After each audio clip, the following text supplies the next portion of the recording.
Now, the New York Post reports President Trump has been receptive to Elon Musk's apology for that X meltdown. Musk admitted he had gone too far in his personal attacks. No kidding, mate.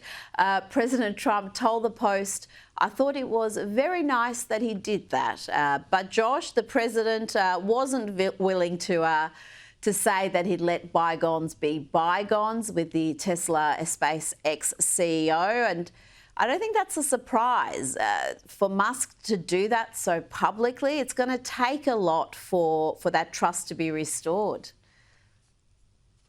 Yeah, I mean, to put it mildly, I mean, Elon overreacted would probably be the most polite way I can put it there. I mean, he took a personal, he took a policy disagreement. He took a very reasonable disagreement over the so-called big beautiful bill and whether or not this is the best way to be appropriating funds there, whether or not it should be a committee by committee, one big bill. Okay, whatever. That's a legitimate debate that people on the right can definitely have with it themselves.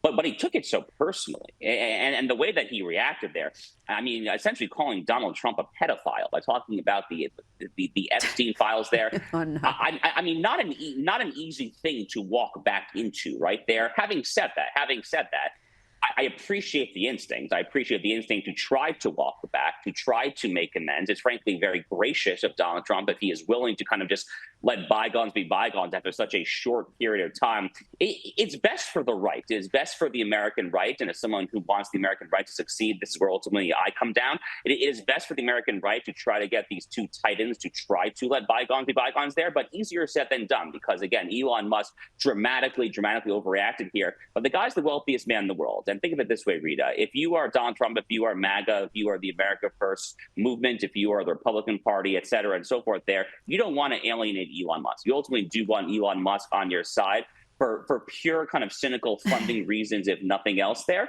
So that's ultimately where I come down. And it seems like Donald Trump seems to agree with that there. But boy, he's being very gracious because Elon Musk has some very nasty things, to put it mildly.